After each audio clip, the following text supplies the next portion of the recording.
Neus, tú eres la CEO de una compañía de un sector muy concretamente masculino, tradicionalmente masculino, que es el sector industrial.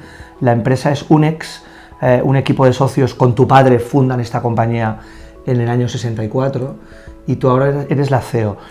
En todo este tiempo, es decir, mucho tiempo, muchos cambios, la sociedad cambia, vuestra empresa ha cambiado.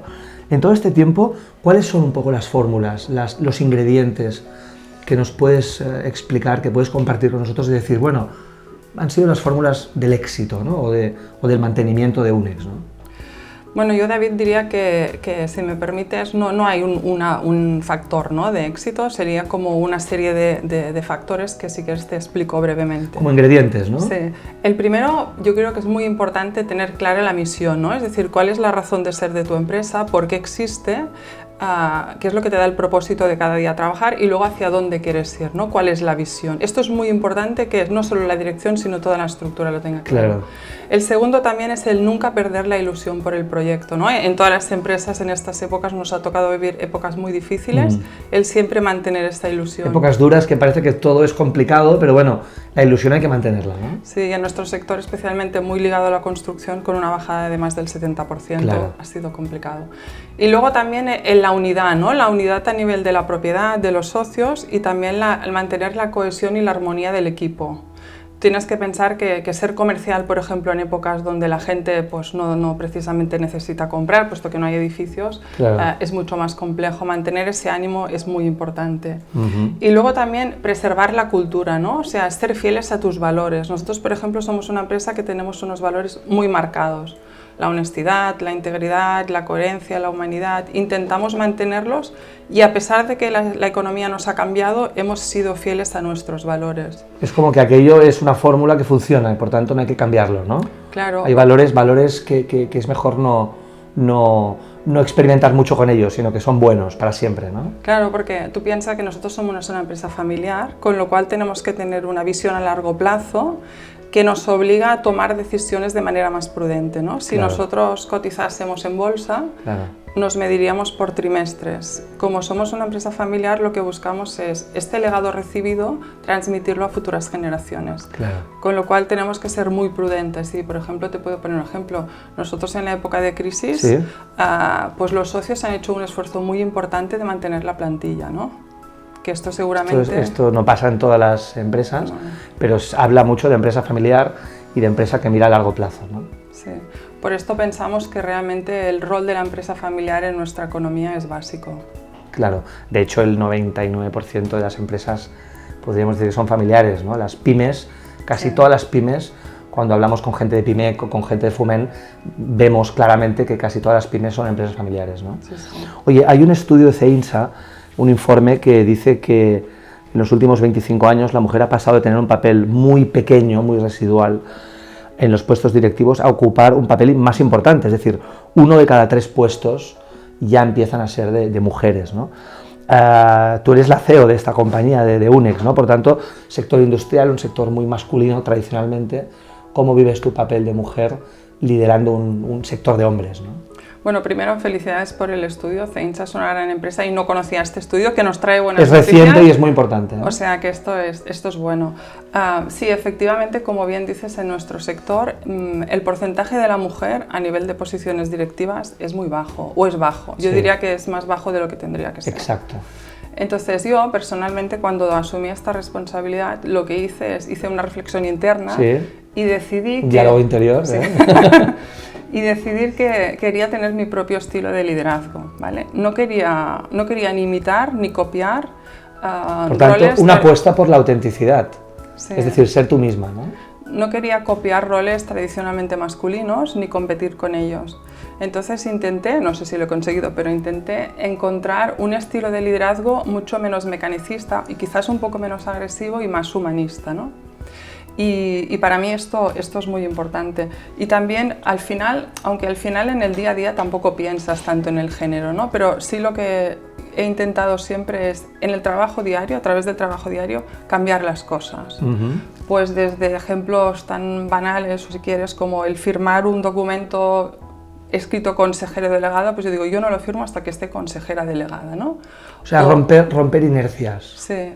Yo creo que lo más difícil es romper las creencias que todos tenemos, puesto que vienen ancestrales, ¿no? Y las aceptamos de forma acrítica. Están ahí y siguen ahí, ¿no? Correcto. Y yo creo más en la educación día a día, ¿no? Por ejemplo, cuando hacemos reuniones y cuando alguien dice, no, yo como un hombre, yo como... Yo siempre digo, al final tiene que ser la suma de los dos, ¿no? Y enriqueces la compañía. Cuanto más compleja es, más rica es, pero lo importante es sumar el punto de vista del hombre con el de la mujer. Claro, son dos fuerzas, ¿no? Sí, aunque, bueno, reconozco que no siempre es fácil, ¿eh? Pero para mí, al final, mi máxima siempre es que yo estoy convencida que la mujer, el rol de la mujer será humanizar las compañías y las organizaciones. Claro, estoy muy de acuerdo con esto. Hablando de empresa que lleva 55 años, de empresa familiar, por tanto, cambios generacionales, ¿cómo vivís estas transiciones de generación de una gente a otra, ¿no? Un poco cómo os pasáis la antorcha, ¿no? El relevo, ¿no? Generacional. Nosotros en esto, no sé si somos un poco atípicos o no, pero estamos convencidos o creemos que la empresa debe evolucionar. O sea, no creemos en revoluciones, no creemos en cambios drásticos y sí en evoluciones. ¿Vale? Porque al final tiene que ser la suma entre la experiencia y el saber hacer de la gente que lleva más años en la compañía con la frescura de la gente más joven que llega con ideas renovadoras, ¿no? Y siempre hay un punto crítico ahí, y lo que es importante es alinear esas dos generaciones o diferentes generaciones a través de la cultura. Y esa cultura hace como de pegamento, ¿no? Claro.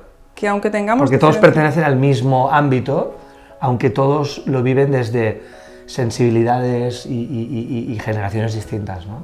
Correcto. Y al final, lo que al final es cierto que no siempre es fácil. No es fácil. Porque cada uno puede tener la sensación de que a uno le cogen un poco su terreno, ¿no? Claro. Y eso no nos gusta mucho, pero bueno, es humano. Pero yo creo que el factor de éxito final es el grado de humanidad y de generosidad que hay. Y de humildad, es decir, por ejemplo, ¿no?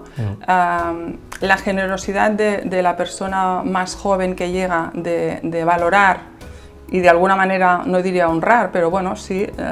darle el peso que tiene el que lleva mucho tiempo, ¿no? Exacto, la gente y todas las horas y el esfuerzo que ha dedicado la gente de más años, y a la vez la humildad de esta gente más mayor frente a la gente joven que llega también con mucha ilusión de incorporarse en tu compañía, ¿no? Claro. Y que para ellos tampoco es fácil. Cuando uno entra en una empresa con una cultura muy marcada, tampoco es fácil para ellos. Pero bueno, claro.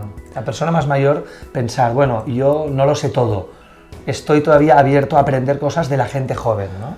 Sí. Claro, sois más de 300 personas, es una barbaridad de mezcla intergeneracional, ¿no? Sí, y de diferentes culturas, ¿no? Entonces, yo creo que uno de los secretos es la generosidad y la humildad que hay a nivel del equipo humano. Claro. Pero bueno, no es siempre fácil. La palabra humildad te gusta mucho, Neus, y me encanta que te guste porque creo que es la gran palabra de los nuevos líderes. Yo creo que desde Simon Sinek, todos los grandes autores que hablan de liderazgo, hablan del líder humilde. Creo que es la gran palabra que has dado en la clave. Oye, vosotros decís que una de las partes importantes de vuestro éxito o de los ingredientes de vuestro éxito son las personas y el trabajo en equipo, ¿no? Claro, más de 300 personas, tiene que haber un trabajo en equipo muy reloj suizo, ¿no? Sí, y bueno, y cuanto más complejo es porque tienes más culturas, ¿no? Eso dificulta, ¿no? Cuando pasas de una dimensión más nacional a más internacional, pues ahí tienes un ingrediente que enriquece. Pero es verdad que al final es básico y fundamental tener gente comprometida y leal. Gente que realmente crea en lo que está haciendo, ¿no? Y yo creo que al final, en una empresa familiar, la actitud del factor humano es crucial y es una ventaja competitiva diferencial. Claro. Que además la competencia no te puede copiar. O sea, la competencia te puede copiar un producto, ¿no? Cuando eres una marca líder o una documentación, pero nunca te puede copiar las personas. Y esa es una ventaja, creo que a veces las empresas familiares tenemos que tomar mucha más conciencia. Eso es un activo muy potente, ¿no? Sí. Y lo que nosotros siempre buscamos para tener estabilidad y éxito, ¿no? Es la fórmula que también ha dicho alguno de los gurús del sector de recursos humanos, que es guardar las personas que saben, es decir, las que tienen el conocimiento, sí, más las que saben hacer, quiere decir que tienen la habilidad, más las que tienen la actitud, las ganas de hacer, más las que hacen, ¿no? La acción. Claro. Y esta realmente, yo creo esta que es la fórmula, ¿eh? Sí, yo creo que esta es la ecuación mágica, ¿no? Sí, sí. Oye, ¿cómo vive una empresa familiar como Unex el tema de incorporaciones de gente, ¿no? Incorporaciones de profesionales, gente que está por ahí en el mercado y que de repente abrís la puerta, ¿no? Sí, este punto es muy importante. La verdad es que nosotros dedicamos muchísimas horas a lo que es la parte de selección. Yo, por ejemplo, pero no solo yo, muchísima persona dentro de Unex, intentamos siempre estar en todos los procesos de selección, ¿vale? Nosotros, es básico que la persona que tú incorpores en tu empresa sí, comparta los mismos valores. Porque al final es como una familia, ¿no? Es el ejemplo que tú das. Y yo a los candidatos siempre les digo, mira, esto es como un matrimonio, aunque suena un poco anticuado, ahora ya un lo sé. matrimonio de 300 personas, ¿eh? Es una movida, Sí, ¿eh? pero en el sentido de decir, tú te vas a casar con la empresa y la empresa se va a casar Claro. contigo, con lo cual lo que tenemos que hacer es que de base tengamos los mismos valores. Porque si los tenemos, nos entenderemos. Claro. Luego veremos el matrimonio si dura para toda la vida Sí, o no. sí. Pero si no, no nos entenderemos. Y al final, nosotros creemos que una empresa familiar tiene alma y ese alma la tenemos que conservar. Uh-huh. Y es muy difícil construirla, pero es muy fácil estropearla. Absolutamente. Y al final, lo que decíamos, ¿no? Lo que había dicho antes, que un poco es una ventaja competitiva diferencial y que al final, si tú tienes empleados felices, sí, tendrás clientes felices. Si tienes personal satisfecho, tendrás clientes satisfechos. Es un juego de espejos, ¿no? Es un reflejo, ¿no? Sí. Si tú estás bien, generas buen feeling. Si te escuchas a ti mismo, escuchas a los demás. Por tanto, es un juego de reciprocidades y de espejos, ¿no? Oye, hay una palabra mágica, Neus, y es el talento. Todo el mundo habla de talento, pero claro, cada compañía sabe internamente qué es el talento para ella, ¿no? Por tanto, tú como CEO de Unex, ¿qué dirías que es el talento para ti, para vosotros? Y cómo lo captas, cómo lo seduces y cómo lo cuidas, ¿no? Para que se quede. Sí, o sea, yo diría que el talento es un poco... bueno, primero diría otra cosa, que nosotros somos una empresa familiar que competimos contra empresas enormes, multinacionales, claro, que están en medio mundo. Y claro, ellos ofrecen una cosa que nosotros no podemos ofrecer, que es desde masajista, nutricionista, etcétera, etcétera. Claro, esta cosa que está como muy de moda, ¿no? Exacto. La empresa como casi un parque temático de 1000 cosas, ¿no? Exacto. Nosotros contra esto no podemos luchar, pero ¿qué tenemos nosotros? Yo creo que nuestra fuerza es conocer con nombres y apellidos todas las personas de nuestra organización. Esto es muy importante. Yo conocí a uno de los fundadores de Bimbo, que bien. tenía a 400.000 personas trabajando para él, poca gente, 400.000, y él decía que casi conocía a todos y cada uno de sus trabajadores y viajaba por todo el mundo, él y su mujer cada año, haciendo convenciones mundiales de Bimbo, imagínate, era mexicano de origen catalán, y conocía a muchísima gente, conocía miles y miles y miles de nombres y apellidos, historias concretas de hombres y mujeres, etcétera, ¿no? Porque claro, llevaba gente, imagínate, que llevaba 100 años trabajando con ellos, ¿no? Por tanto, esta dimensión es muy importante, ¿no? Claro, porque si tú lo piensas, al final, ¿qué es el talento, no? Porque le damos muchas vueltas. El talento al final es aquello que se le da bien a una persona sin hacer mucho esfuerzo. Sí, sí. Entonces, para que uno sea feliz en el trabajo, tiene que poder desarrollar ese talento. Sí. Entonces, ¿tú cómo consigues conocer el talento de tu personal? Estando cerca. Claro. Entonces, escuchando mucho, ¿no? Claro. Observando mucho. Claro, buscando cuáles son sus fortalezas e intentando ubicar a esa gente donde tú sabes que disfrutará más y será más feliz.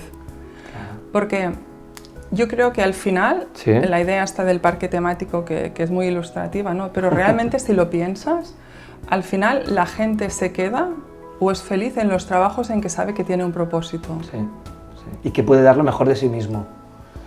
Y que el esfuerzo, como tú muy bien decías, no es un esfuerzo titánico todos los días. O sea, yo no puedo levantarme todos los días, ir a una empresa y que aquello sea el apocalipsis final cada día, no. Yo tengo que saber que mi talento pues con un esfuerzo razonable va a dar un fruto razonable y me va a dar una satisfacción a mí y a la empresa, ¿no? Entonces esto es un buen sistema, ¿no? Sí, sí, sí. Yo creo que es fundamental porque es lo que decíamos antes, ¿no? Un trabajador feliz traerá clientes felices. Y tú puedes, evidentemente el trabajo debe ser un reto, pero no puede serlo cada día. Claro. Y al final, bueno, el bienestar, para mí el bienestar en tu día a día es más esto que otras cosas que quizás tienen que un masaje oriental fantástico. Aunque son importantes, también no digo está que bien, no, pero que yo creo que la gente... Lo que marca el día a día, ¿no? Quiere cosas más profundas, pienso, ¿eh? Sí, sí. Oye, todos estos años de UNEX, 55 años, los trabajadores han pedido cosas distintas, ¿no? Antes un trabajador pedía seguramente estabilidad, que es una palabra mágica y histórica casi en blanco y negro, ¿no? Ahora la estabilidad se ha transformado en otras cosas, ¿no? ¿Qué pedía antes un trabajador y qué pide ahora? Pero sobre todo concentrémonos en qué pide ahora, ¿no? Bueno, yo creo que en genérico, ¿no? Si hablamos primero en genérico, la connotación del concepto trabajo ha cambiado, claro. ¿No? Bueno, yo que ya empiezo a tener una edad, ¿no? Yo me acuerdo de mis abuelos o así, haber escuchado mucho, ¿no? El trabajo dignifica al hombre, ¿no? Era como... Te ganarás el pan con el sudor de tu frente, estas cosas terribles, ¿no? Y yo cuando se lo digo a mis hijos es como... Pues como que te decían cosas que no apetecía nada ir a trabajar, o sea, tenías 1000 ideas menos esa, ¿no? Claro, porque era el sentido este de deber, de sufrir.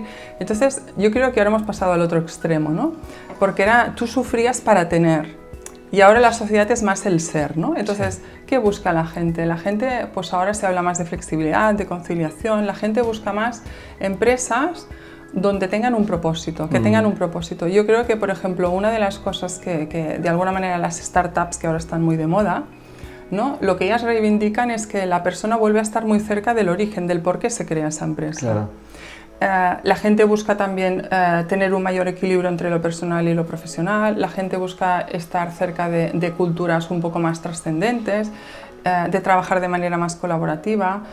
Y yo creo que, aunque suene un poco contradictorio, las empresas familiares tenemos mucha ventaja en esto, porque al final la persona está muy cerca de la propiedad. La persona está muy cerca de una cultura trascendente. Nosotros hablamos mucho de cultura trascendente. ¿Qué quiere decir? Que la persona, su trabajo trasciende. Claro.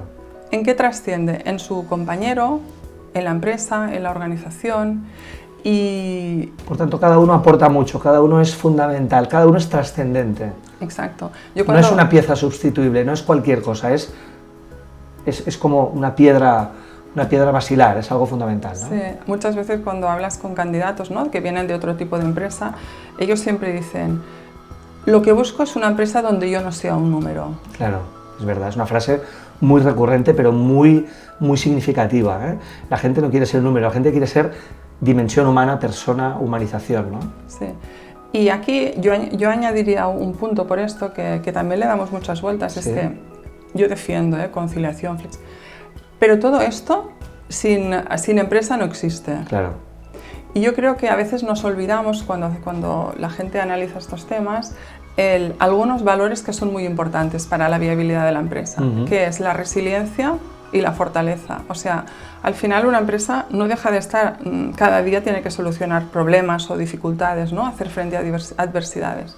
Necesitamos gente resiliente. Y luego creo que también estamos en una sociedad de la inmediatez. La tecnología nos ha dado mucha comodidad. La velocidad, la inmediatez, ¿no? Claro, pero también hace falta capacidad de reflexión y capacidad de análisis un poco más profundo.